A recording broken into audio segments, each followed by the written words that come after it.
बघितला आपण कुठे साजरा होतो? भंडारदरा. काजवाला हिंदीत काय म्हणतात? काजवाला हिंदीत काय म्हणतात?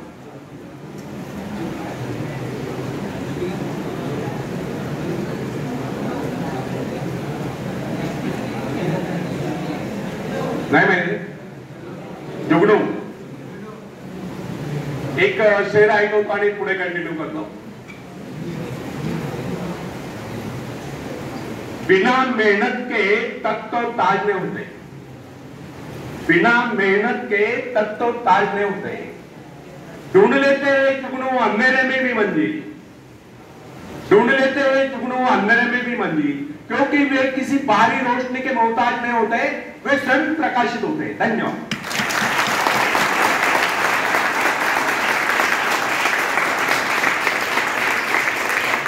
तो फ्रेंड्स, एक व्यक्ति है जिसके शरीर में स्वच्छ रक्त संचार हो रहा है, जिसके चौड़े कंधे हैं, सुंदर मजबूत दो हाथ है, जिसका वजन भी अच्छा है, जो सभी अंगों से युक्त तथा शरीर से चुस्त मस्त है. ऐसा व्यक्ति अगर दूसरों से सहायता मांगता है तो आप उसे क्या कहेंगे? उसके बारे में क्या सोचेंगे? अवश्य वह सर्वांग संपन्न होकर भी अपंग कहलाएगा. आप ऐसे अपंग मत बनिए. आप सामर्थ्यवान बनकर दिखाए. आप ऐसे बनकर दिखाए कि लोग आपसे सहायता पाने की चेष्टा करें. क्या आपको पता है कि आप जिन लोगों को जानते हैं उनमें बहुत से ऐसे हैं जिन्हें किसी दूसरों से सहायता की प्रतीक्षा है. सही बात तो यह कि उनमें से बहुत से लोगों को इस बात का भी पता नहीं कि उन्हें जो सहायता चाहिए वो कहां से मिलने वाली है. फिर भी वे इंतजार करते और सोचते रहते कि बस अब उनका काम बनने वाला है, उन्नति के द्वार खुलने वाले हैं, कोई उनकी मदद के लिए आएगा, उनके सारे कष्ट दूर हो जाएंगे. क्या ऐसा संभव है? वास्तव में कोई किसी की सहायता करता है? ऐसे सोचने वालों ने अपने गिरेबान में झांक कर देखना चाहिए क्या उन्होंने किसी दूसरों की कितनी सहायता की, आज तक किसकी कितनी मदद.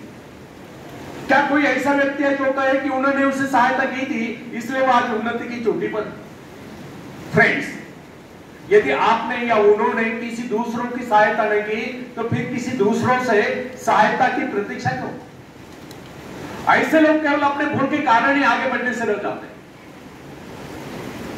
हर इंसान को चाहिए कि वह केवल अपने सहारे आगे बढ़े, लौटने के रास्ते से मुंह फेर कर बिना किसी के सहारे आगे बढ़ता चाहिए. आत्मनिर्भरता से तो मनुष्य की शक्तियां विराट रूप धारण करके प्रकट होती है.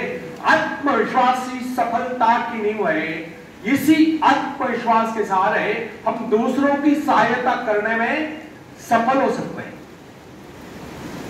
फ्रेंड्स, एक बहुत बड़े प्रबंधक का, एडमिनिस्ट्रेटर का कहना है, मैं अपने बेटे को ऐसी कंपनी में नियुक्त करना चाहता हूं जहां उसे कठिनाइयों का सामना करना पड़े, क्योंकि इससे उसकी सहन शक्ति और कुशलता विकसित होगी. यदि मैं उसे अपनी कंपनी में रखूंगा तो वो मेरे भरोसे बैठा रहेगा. हर निर्णय के लिए वो मेरा मुंह ताकता रहेगा और उसमें ठहरे हुए पानी की तरह सड़ान उत्पन्न होगी. आप सभी जानते हैं कि ठहरे हुए पानी पर मच्छर गुनगुनाते हैं, तो बहते हुए पानी पर राजस करते हैं. कितने सुंदर विचार थे उस व्यक्ति के. अगर हर माँ बाप अपने पुत्र या पौत्री के लिए इस प्रकार के उच्च विचार रखते हैं तो वे अवश्य उनके भाग्य विधाता बन जाते. जो माँ बाप अपने बेटों या बेटियों को अधिक लाड प्यार से बिगाड़ देते हैं कि बच्चा जब चाहे स्कूल जाए, जब चाहे छुट्टी कर ले, जब चाहे कॉलेज जाए, जब चाहे छुट्टी कर ले, जब चाहे काम पर जाए, जब चाहे छुट्टी कर ले, तो ऐसे बच्चे भविष्य में कुछ नहीं कर पाते. उनका तो भविष्य नष्ट होता है. अपनी शक्ति पर स्वयं ही भरोसा करना पड़ता है. अपने कार्य स्वयं करने वाले सफल होते हैं. इसी से मानव के चरित्र का निर्माण होता है.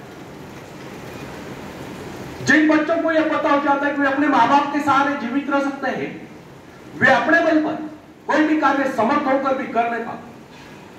वे वैसी कोशिश भी नहीं करते, जबकि उन्हें समझना चाहिए कि माँ बाप तो सदा के लिए उनका आश्रयदाता नहीं बन पाएंगे.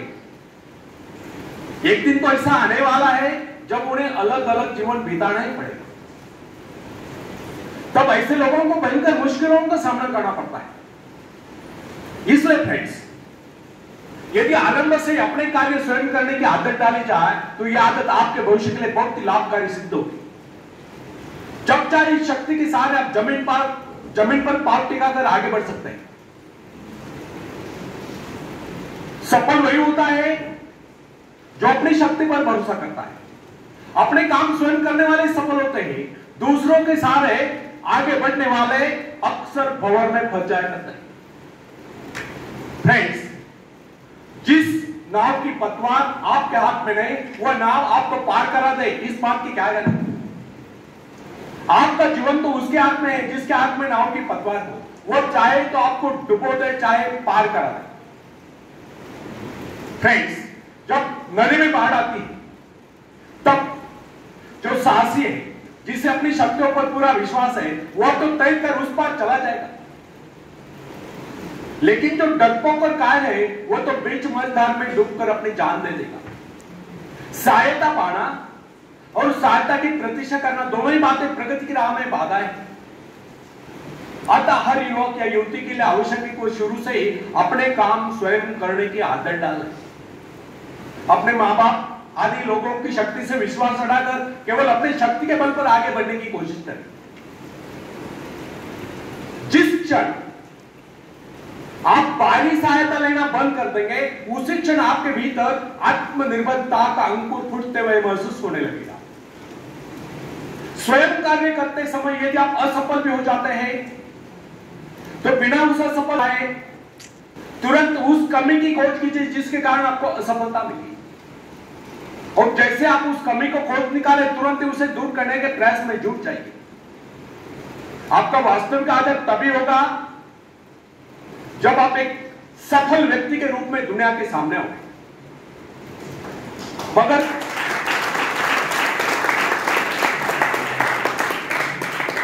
मगर यदि आप एक व्यक्ति के बाद दूसरे व्यक्ति के आगे हाथ फेंकना शुरू कर देंगे तो लोग आपको मंगता या भिखारी।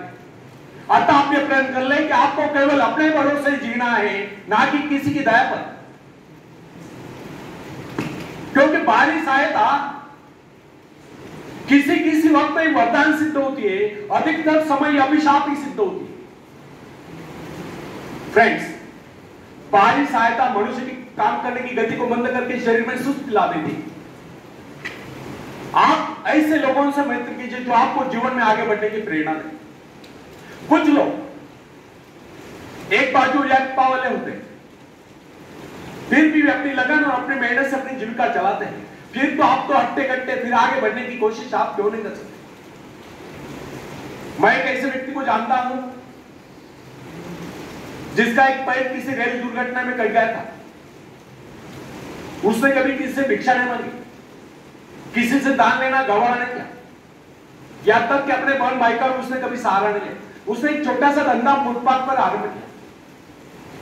शुरू में वह न्यूज़पेपर बेचने लगा, 2 पैसे बचाकर उसने वजन तौलने की मशीन खरीदी, उस पर अपना पेट पालने लगा। आज वही व्यक्ति उसी फुटपाथ के किनारे एक बहुमंजिला बिल्डिंग में न्यूज़पेपर स्टॉल लगाकर बैठा है, साथ में जेरॉक्स सेंटर भी खोल रखा है, और सुना है आजकल वो मोबाइल शॉपिंग भी चला रहा है। वो स्वाभिमानी था, किसी से मदद लेना वो अपना अपमान समझता था। आज वही व्यक्ति उन लोगों को जिनका हाथ पैर सलामत है, ऐसे परिवारजनों को खिलाता पिलाता है, उनके हर प्रकार की सहायता और मदद करता है, तो इसमें किसी को हैरत न होती। आज वो दूसरों की सहायता करने को हो चुका है। वो उन लोगों के लिए प्रेरणा स्थान है जो सर्वांग संपन्न होकर भी दूसरों से सहायता पाने की आशा रखते हैं। फ्रेंड्स, मैं केवल उस विकलांग की बात नहीं करता जिसे मैं जानता हूं। इस संसार में ऐसे बहुत से विकलांग लोग हैं जो अपनी हिम्मत से खुद भी खा रहे हैं और अपने परिवार को भी पाल रहे हैं।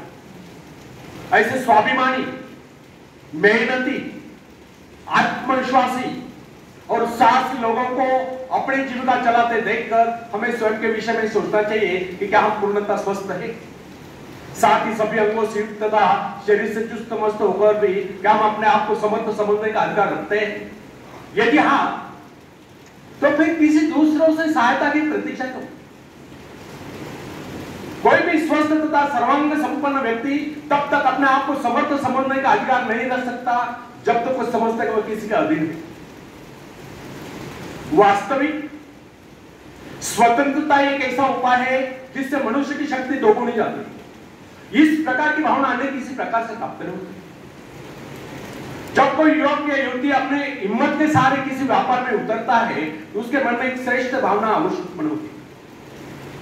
यह भावना उसे प्रसन्नता प्रदान करती है।